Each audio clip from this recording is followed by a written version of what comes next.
Teori Mekah mengatakan bahwa proses masuknya Islam di Indonesia adalah langsung dari Mekah atau Arab. Proses ini berlangsung pada abad pertama Hijriah atau abad ke-7 Masehi.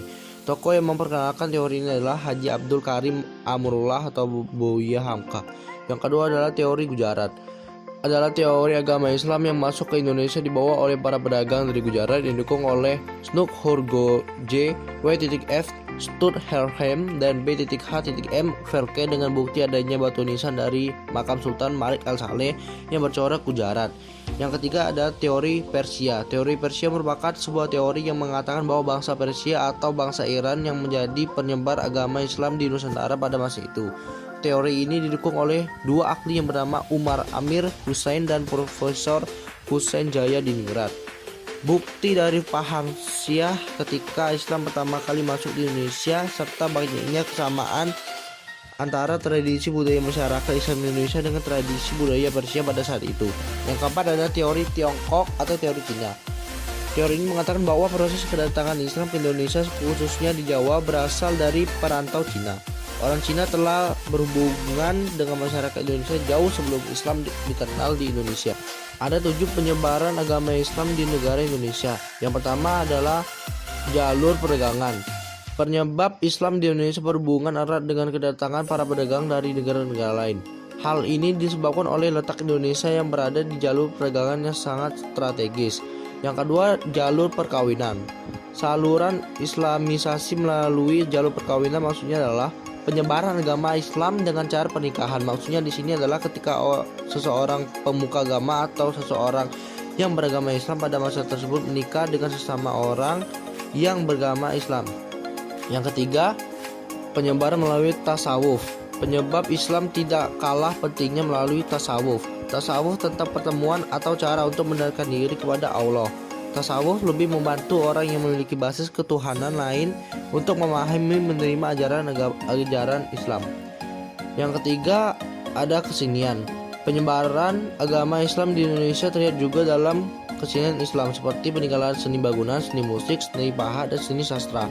Hasil-hasil karya seni ini dapat dilihat dari bentuk bangunan, penjepit kuno di Demak, Banten, Cirebon, dan Aceh. Setelah itu ada melalui jalur pendidikan. Penyebaran Islam melalui pendidikan dilakukan melalui pesantren-pesantren, khususnya oleh para kiai.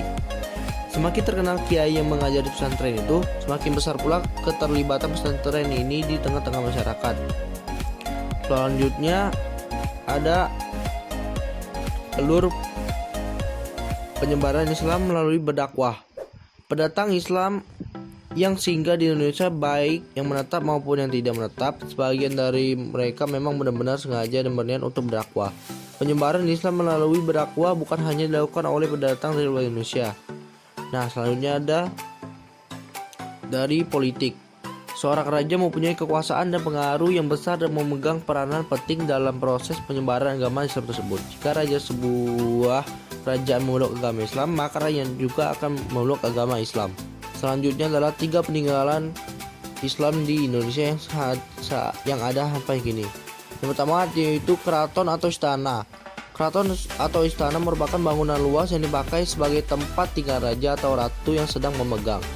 Selain itu, keraton juga dapat difungsikan untuk menjalankan urusan-urusan kerajaan. Keraton diterbitkan oleh tembok besar yang tinggi sebagai simbol pemisah antara raja dengan rakyat biasa. Keraton atau istana merupakan bangunan luas dipakai sebagai tempat tinggal raja atau ratu yang sedang memegang. Selain itu, keraton juga dapat difungsikan untuk menjalankan urusan kerajaan. Keraton yang diterbitkan oleh tembok besar yang tinggi sebagai simbol pemisah antara raja dan biasa. Contoh-contoh keraton dan istana di Indonesia. Yang pertama ada Pura Pakualama di daerah istimewa Jogja, Keraton Surakarta di Ningrat, Pura Mangkunegara Keraton Kasepuhan, Keraton Kanoman, Keraton Kakiroboan, Keraton Mainan, Istana Bima Raya, Bayi Rahman, dan juga ada masjid. Masjid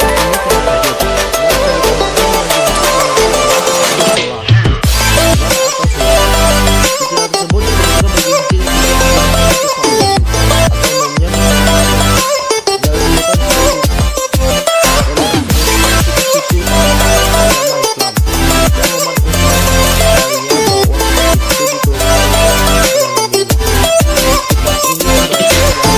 yang surah dan setiap surahnya terbagi dalam beberapa ayat.